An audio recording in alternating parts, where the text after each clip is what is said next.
Hey everybody, welcome back and welcome back to the So You Want to Host a Group Cruise series. This is episode 2 and today we're going to talk all about rounding up the troops. Before we get started, if you missed episode 1, make sure you check the iCard or the link in the description box so you can start from the beginning. So episode 2, talking about rounding up the troops. This is pretty simple. Anytime you're completing something, anytime you are hosting something, putting something together, it's always best to have a team because there's going to be so many different things that you have to do that having a team is just, it makes so much more sense. So when I say round up the troops, I mean find some people that you know will help you complete from start to finish, or if they're coming in at certain parts in the middle, to start to have an idea of who you want to help you. And that can be someone who, like in the first video, maybe a travel agent. So, somebody that you can trust that will work with you to get the people together, work with you to collect money and things like that. Also good to have someone who can help you with phone calls, because as you're hosting a group cruise, there's going to be a lot of aspects, like you're going to need a group hotel, getting possibly shuttle services to and from different places, stuff like that. And it's not something that's mandatory, but it sort of helps to get everybody acclimated with each other, everybody to be like, okay, we can all go and do this together. It's just a little bit easier to keep track of everybody, and it's a nice courtesy that you could do for people who are coming on this trip. Obviously, if they're booking a group cruise, then that means they want to do group things. So having a hotel, having a shuttle service, maybe some pre-cruise activities like a bowling alley or going to a mall to get last minute shopping done, stuff like that. But you will need to have phone calls in place.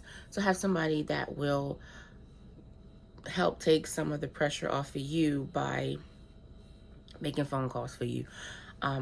Also, sort of, if you know somebody's going, excuse me, if you know for sure someone's going on the cruise that you really trust, then you need to have someone that will help you complete tasks when you're on the ship. And that is whether it is going to guest services to get certain things handled. If you're doing group activities, you need someone that's going to sort of carry the torch behind you while you're gathering things. Somebody that can carry a bag, pull a wagon, this is anything, because you not realize how many different things you need. So people that you can trust, and sort of have backups in your mind as well, because if you get Sally and she's like, yes, I'm all for it, we're going to do this, we're going to do that, we're going to do that. But, 2 weeks before, Sally falls down the steps and breaks her leg. Now she can't go. Who's going to step in for Sally? So sort of have in your mind a list of people that you can pull from to do different things for you. Just because no man is an island, and where they say, no, there's no I in team. Let's go. Teamwork make the dream work. I'm throwing out all of them little sayings because you will be surprised how fast the time goes and how many different things are dropped in your lap that you're going to have to do. And you just have to be able to delegate and be like, can you do this for me? Because if not, you will drown in work. Also, rounding up the troops means, who are you going to invite? How are you going to invite people? If this is a personal group trip, then start sending out text messages, post on your Facebook. Even if it's for, like, a lot of people who are content creators are doing group cruises. So if you have a public forum, a public space for your channel, or for, if you're a crafter or whatever you might be, if you have an Instagram page, TikTok, if you have a Facebook group, anything like that, now's the time to make that announcement. Hey guys, we're doing a group cruise. These are the dates. If you want information, find out how you can contact me. And it's always good to have one central place for people to contact you, whether that be by text message or email. Use the same one every time. Don't keep switching it up, because that's number one way you will get confused and people will go missing. If you want to create a completely new email for your group cruise, and then that way you can have everything in there, that's fine. If you want to use your personal email, that's fine. But just be prepared that you're going to get emails. Even if everybody doesn't go, a lot of people will reach out to you because they want to know some specifics.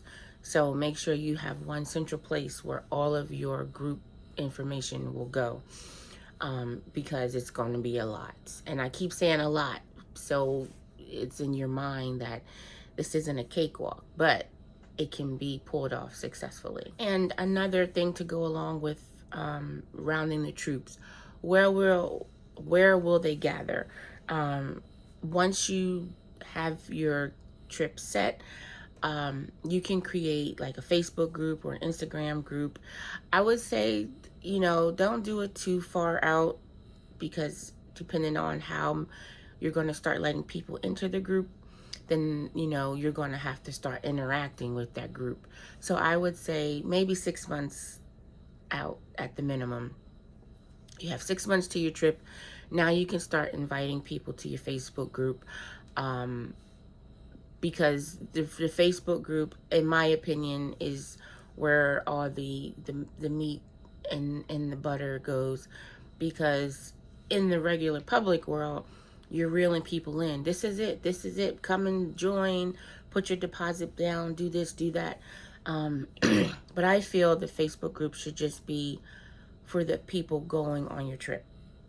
And I say that because if you throw it out there, oh, we got a Facebook group, the masses will come. People will come because people are naturally nosy. And that's the nicest way I could say that.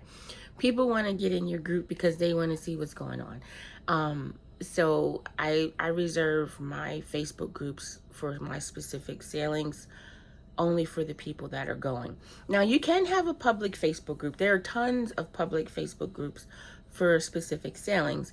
But for the people that you're going to be in charge of, you want that to be separate, because it can get confusing.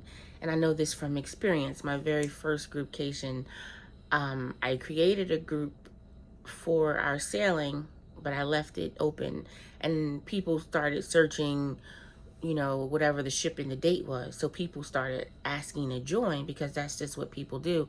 And I was letting people in, and it got really confusing with who was in my group and then those that just joined in general. We had a great time. People, came to my meet and greet. People came to the slot pool and all of that stuff. But there were certain things that I had only for people that booked within, my group. And so the other people was like, oh, wait, we don't have, what? So it's best that for your people, make your group private. And you can still search another group on Facebook and interact with those people, but keep your people over here. And you can either keep track of it by, okay, you say you want to come, I'm gonna let you in the group. I like to do it, if you're paid to come in the group, okay, now you can come in the group. But do know that if you have to cancel, I will remove you from the group. And that's just so I can keep track of who's all going.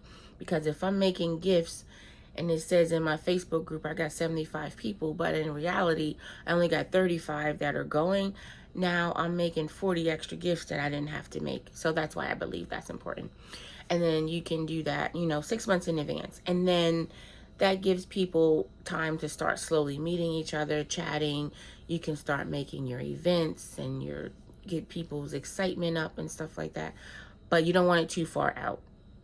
If you start that a year in advance, sometimes the the excitement and the adrenaline will go down. So do it a little bit closer to your trip. Another thing about rounding up the troops, once you have your Facebook group, you can ask for help from the people going. People love to help and, you know, to be a part. So if you see some little things on here like, oh, we're going to have our meet and greet, I need somebody to sort of check names off for me as people are coming in.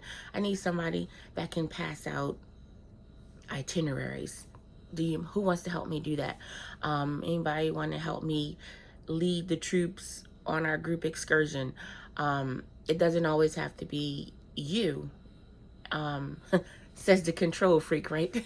But there are people are willing to help, and that's a wonderful way to get to know people. That's a wonderful way to get the people in the group to know each other, is to ask around, you know, who would like to help me sort pencils because we're going to play a game or something like that. So don't be afraid to reach out and round your troops.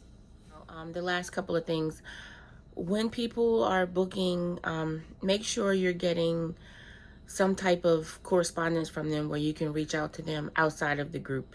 Just because they might join your Facebook group, but everybody doesn't get on Facebook every single day to check that you've sent a notification. Or some people don't use social media at all. So you want to be able to send them something separate by email, or a quick text message if you have their phone number.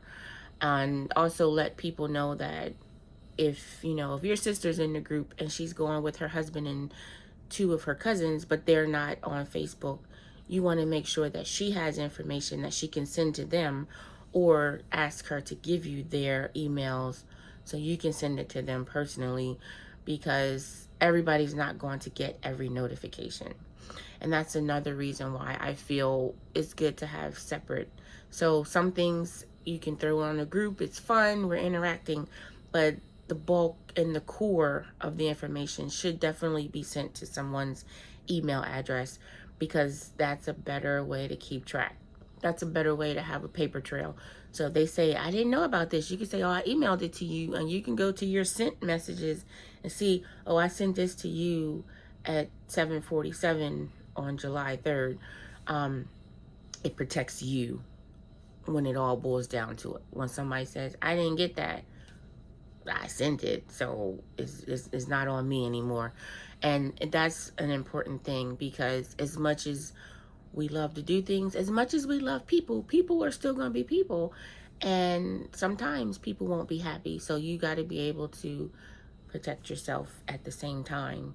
So always have a paper trail, always have a separate place to send the meat and potatoes of everything, so that way people have it outside of just normal social media. The last topic in my gathering the troops is at the beginning of your journey to hosting a group cruise, you want to sort of have an idea of who your vendors may be.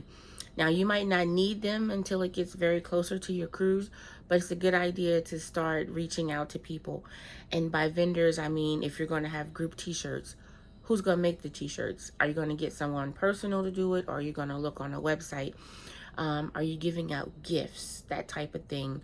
Are you going to have anything catered? Are you going to, you know, whatever it is you think you might do, now's the time to start looking for people.